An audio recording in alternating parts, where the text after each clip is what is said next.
नमस्कार मित्रों, आप सभी का स्वागत है हमारे YouTube चैनल पर। आप हमारे चैनल पर नए हैं तो चैनल को सब्सक्राइब कीजिए, कथा को पूरा सुनिए, आधा अधूरा ना छोड़िए। नाग पंचमी की पौराणिक कथा। नाग पंचमी की सबसे प्राचीन कथा। प्राचीन काल में एक सेठ जी के 7 पुत्र थे। सातों के विवाह हो चुके थे। सबसे छोटे पुत्र की पत्नी श्रेष्ठ चरित्र की विदुषी और सुशील थी, परंतु उसके भाई नहीं था। एक दिन बड़ी बहू ने घर लीपने को पीली मिट्टी लाने के लिए सभी बहुओं को साथ चलने को कहा, तो सभी दलिया और खुरपी लेकर मिट्टी खोदने लगी। तभी वहां एक सर्प निकला, जिसे बड़ी बहू खुरपी से मारने लगी। यह देखकर छोटी बहू ने उसे रोकते हुए कहा, मत मारो इसे, यह बेचारा निरपराध है। यह सुनकर बड़ी बहू ने उसे नहीं मारा। तब सर्प एक और जा बैठा। तब छोटी बहू ने उससे कहा, हम अभी लौट कर आती हैं, तुम यहाँ से जाना मत। यह कहकर वह सबके साथ मिट्टी लेकर घर चली गई और वहाँ काम काज में फंसकर सर्प से जो वादा किया था उसे भूल गई। उसे दूसरे दिन वह बात याद आई तो सबको साथ लेकर वहां पहुंची और सर्प को उस स्थान पर बैठा देखकर बोली, सर्प भैया नमस्कार। सर्प ने कहा, तू भैया कह चुकी है इसीलिए तुझे छोड़ देता हूँ, नहीं तो झूठी बात कहने के कारण तुझे अभी डस लेता। वह बोली, भैया मुझसे भूल हो गई, उसकी क्षमा मांगती हूँ। तब सर्प बोला, अच्छा तू आज से मेरी बहन हुई और मैं तेरा भाई हुआ, तुझे जो मांगना हो मांग ले। वह बोली, भैया मेरे कोई नहीं है, अच्छा हुआ जो तू मेरा भाई बन गया। कुछ दिन व्यतीत होने पर वह सर्प मनुष्य का रूप रखकर उसके घर आया और बोला कि मैं मेरी बहन को भेज दूं। सबने कहा कि इसके तो कोई भाई नहीं था। तो वह बोला, मैं दूर के रिश्ते में इसका भाई हूँ, बचपन में ही बाहर चला गया था। उसको विश्वास दिलाने पर घर के लोगों ने छोटी को उसके साथ भेज दिया।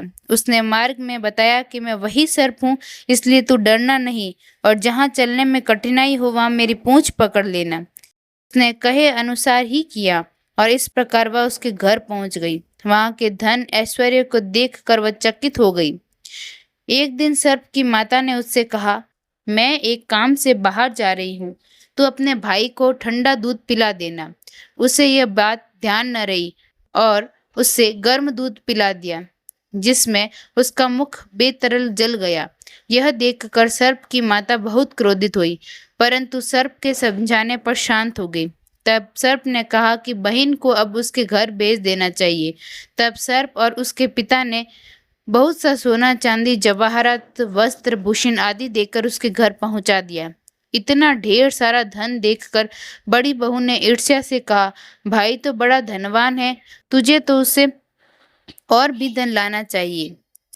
सर्प ने यह वचन सुना तो सब वस्तुएं सोने की लाकर दे दी। यह देखकर बड़ी बहू ने कहा, इन्हें झाड़ने की झाड़ू भी सोने की होनी चाहिए।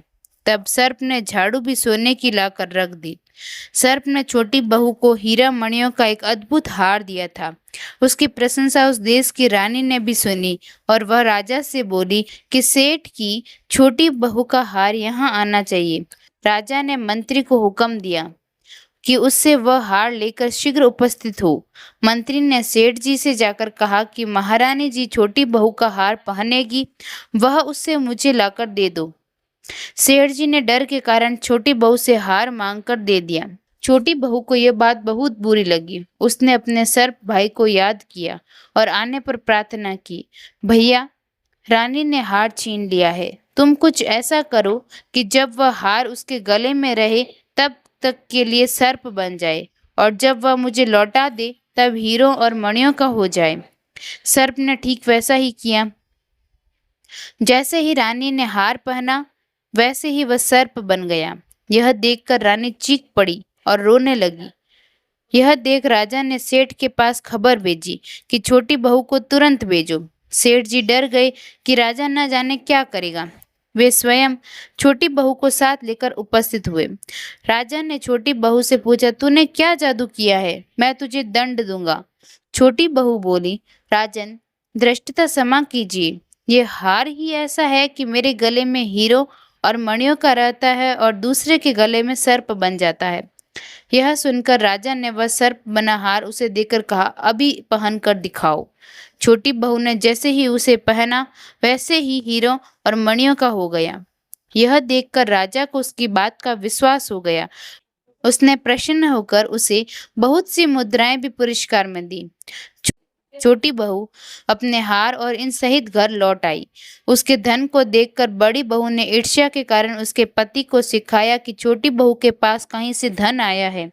यह सुनकर उसके पति ने अपनी पत्नी को बुलाकर कहा, ठीक ठीक बता कि यह धन तुझे कौन देता है। तब वह सर्प को याद करने लगी। तब उसी समय सर्प ने प्रकट होकर कहा, यदि मेरी धर्म बहन के आचरण पर संदेह प्रकट करेगा तो मैं उसे खा लूंगा। यह सुनकर छोटी बहू का पति बहुत प्रसन्न हुआ और उसने सर्प देवता का बड़ा सत्कार किया। उसी दिन से नाग पंचमी का त्योहार मनाया जाता है और स्त्रियां सर्प को भाई मानकर उसकी पूजा करती हैं। जैसा छोटी बहू को मिला वैसा सबको मिले। आप हमारे चैनल पर नए हैं तो चैनल को सब्सक्राइब करना ना भूलें। धन्यवाद।